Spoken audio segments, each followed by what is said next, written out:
In this video we are going to talk about top 10 best parody anime ever made. So before starting this video, like this video and subscribe to our channel for future updates. After a while, it can become tedious to watch a lot of anime that is all of the same genre. You continue to use the same cliches, the same scenarios, and most of the time, the same conclusion. This is where the genre of parody anime comes into play. Anime that is aware of and makes use of the conventions associated with its genre in order to elicit a few laughs. As we continue our countdown of the top parody anime to date, we are going to take a look at some excellent examples from the roster of parody shows. Number 10, Carnival Phantasm. The word Type Moon ought to immediately conjure up an image in your mind if you are the type of person who actually keeps track of which game studio releases which titles. They are highly popular due to the fact that there are a million different variations of the Fate series. In addition to Lunar Legend Tsukiheim and The Garden of Sinners, which are not as well known. If we were to take some of the characters from these anime and then place them into a game show, what do you think would happen? You'll have to see Carnival Phantasm to find out the answer to that question. Number 9, Isekai Quartet. Please allow me to introduce you to Isekai Quartet while we are discussing the idea of grouping characters from other series together and turning it into an anime. Characters from the 4, and later the 5, most popular Isekai shows are used in this adaptation. As the name might suggest, and ensures that they all go to school. The fact that such notable characters as Kazuma and Subaru are involved in this makes it all the more enjoyable to watch how they get along with one another. There are several jokes that are taken directly from the original shows.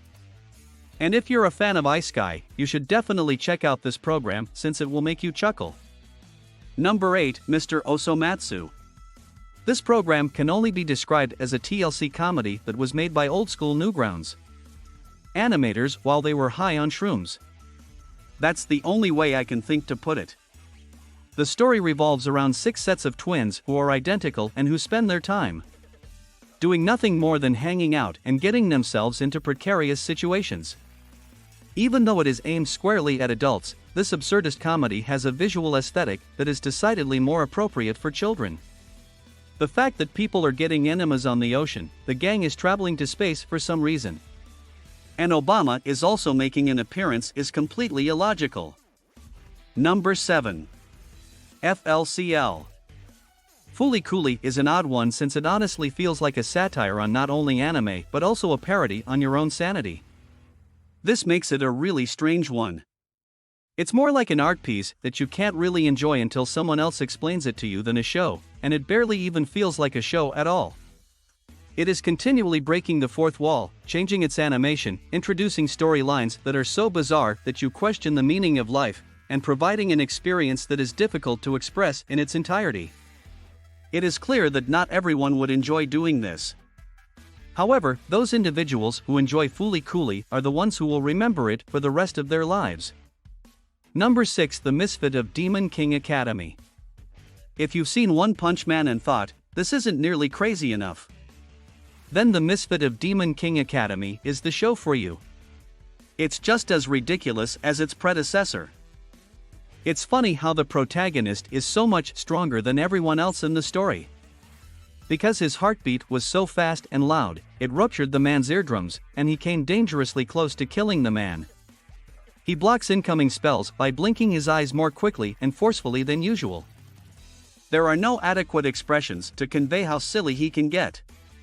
You have therefore come to the proper place if you are looking for a hyperbole of a trope that has already been hyperbolized. Number 5, Konosuba. A fantastic example of the Isekai genre, Konosuba takes place in a world where everything that may possibly go wrong does go wrong. But not in the same vein as the book The Rising of the Shield Hero. The cast in this movie is absolutely absurd. Instead of acquiring a legendary treasure or a superpower, the male protagonist of the story decided to bring a goddess with him to his fantasy world. Why? Because he was so furious, he even decided not to try to bring her back to life at one point. The female cast consists of the aforementioned goddess, who, by the way, is completely pointless. A masochistic tank, and a mage who is limited to casting only one extremely powerful spell per day. If you're sick of the typical format of isekai shows, you're going to love this show since it does something completely different. Number 4. Haven't you heard? I'm Sakamoto.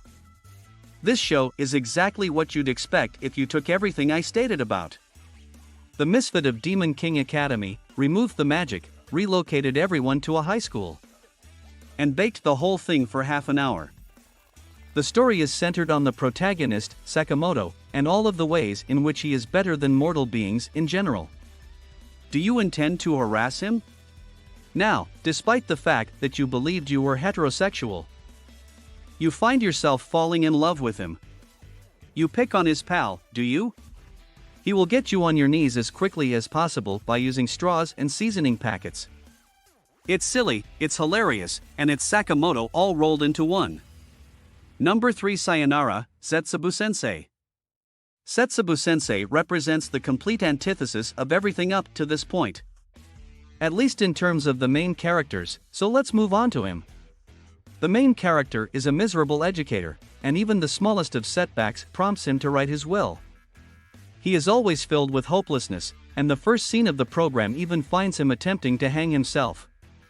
On the other hand, there is also his student Kafuka present in the photo. This girl embodies the spirit of hope. She explained to the class that Zetsubu was only attempting to make himself appear taller. One can get an idea of where the majority of the humor is coming from. Number 2. Lucky Star. If you are a fan of traditional styles of anime, then you will probably enjoy watching this episode quite a bit. This is due to the fact that its main cast consists of individuals who are also fans of manga and anime. As a result of this, the show is always making jokes or parodies about other series that were popular during that time period, about 2007. In addition to generally making fun of the otaku lifestyle itself. If you are an old hand at watching anime, you really should give this one a shot because the art style is so cuddly and adorable. Not only because you'll get all of the jokes, but also because your demography is extremely important to the plot. Number 1. Gintama. Gintama is the most parody and comedy-filled animation there has ever been. It has a countless number of seasons, animated movies, live-action movies, and maybe even a parallel universe. It is a titan in the world of anime. It makes fun of absolutely everything and anything. It is a fruitless endeavor to attempt to find some semblance of coherence or some sort of narrative to follow within the show. The so-called fourth wall is nothing more than a pile of pebbles on the ground, as evidenced by the fact that characters can be seen viewing their own movies and moaning about how they haven't been included in an episode for far too long. You now know what to watch if you want to devote a significant amount of time to a show and potentially have an embarrassingly good time laughing. What do you think about this video? Do let us know in the comments section below. If you want to hear from us again, make sure to hit that subscribe button before you go.